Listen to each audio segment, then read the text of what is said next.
350 000 personnes lancées dans le désert, affrontant les vents de sable, reconnaissons que cela ne s'était jamais vu.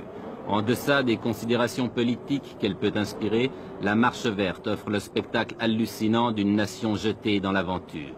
Folie ou coup de bluff, impérialisme ou nationalisme, je l'ignore. Mais regardez ces images.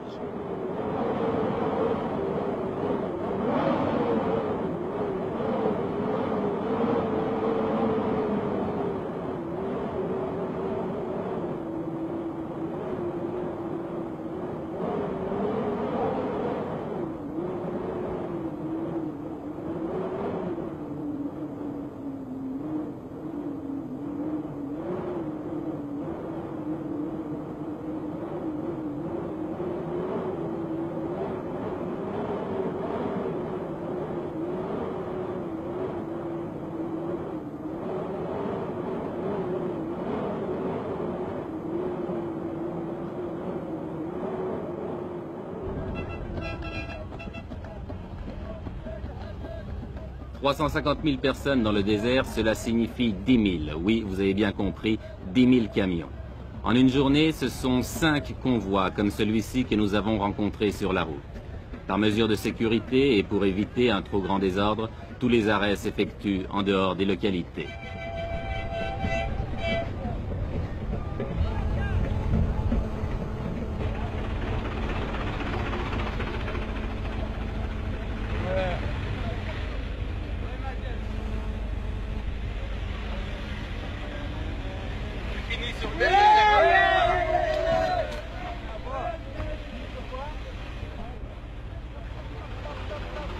Chaque fois que nous dépassons un convoi, nous retrouvons la même atmosphère, une atmosphère de frénésie. Et chaque fois aussi que nous interrogeons les gens, ils nous font les mêmes réponses. Écoutez. Jusqu'où vous allez? Sahara. Pourquoi vous ne laissez pas le peuple sahraoui s'autodéterminer, choisir lui-même? Parce que le peuple sahraoui est sous la domination du roi. Comme vous dites, c'est... Sahara, c'est à nous. Non. Pour être juste, les Sahara nous ont sélectionnés. Et les Sahraouis, ce sont des Marocains pour vous? Oui, c'est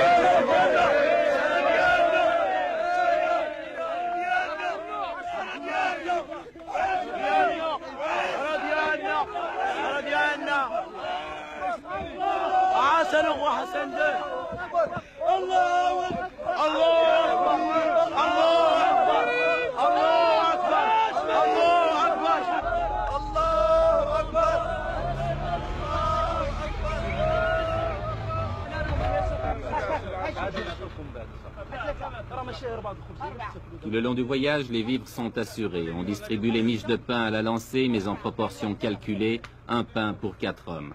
Le convoi se ravitaille donc, puis reprend la route.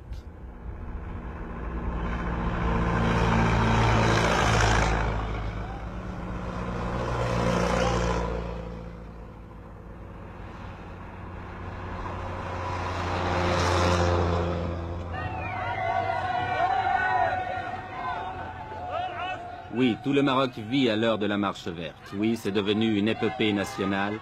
Chaque traversée de ville en témoigne.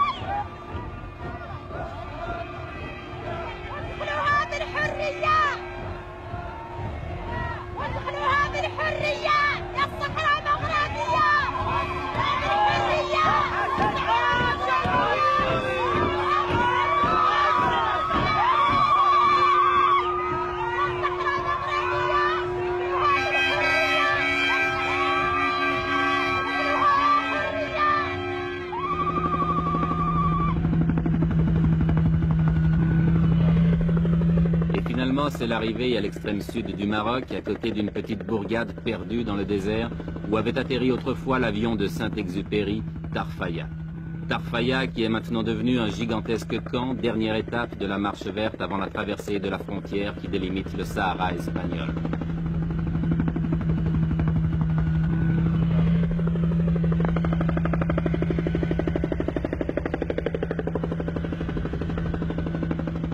Dans ces alignements de tentes et de camions, on s'est installé province par province. Et l'ambiance de ce campement le fait ressembler à un Woodstock du désert.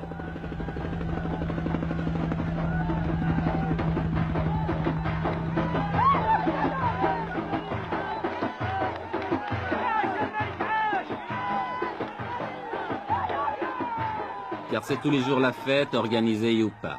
Ici, c'est la fête parce que le Khaïd, le maire de Tarfaya, est venu rendre visite à ses innombrables voisins. Lui, qui vivait seul ou presque dans son bled oublié au fond des sables, que doit-il penser de ce fantastique rassemblement ?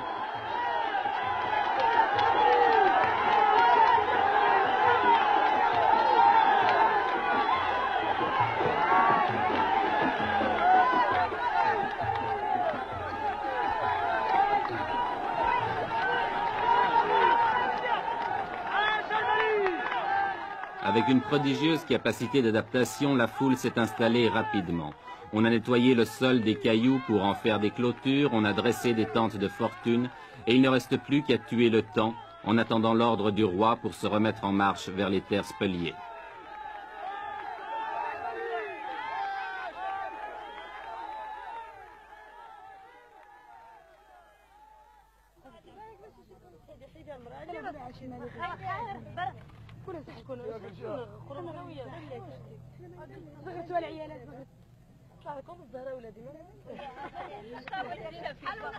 Les vivres sont distribués par les organisateurs, mais comme on n'est jamais si bien servi que par soi-même, on s'est mis à faire la cuisine, à frire les beignets, à faire bouillir le thé de menthe ou même à cuire le pain.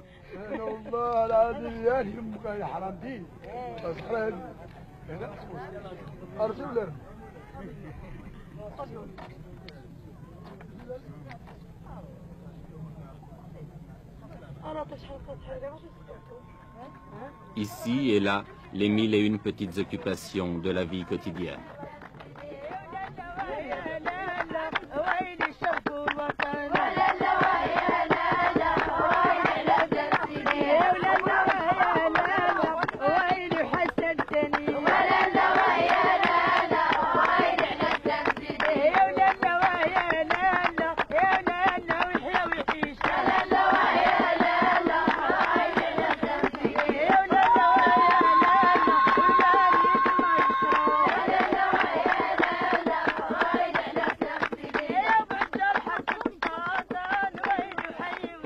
On danse, tandis qu'à quelques kilomètres de là, on se prépare peut-être à la guerre.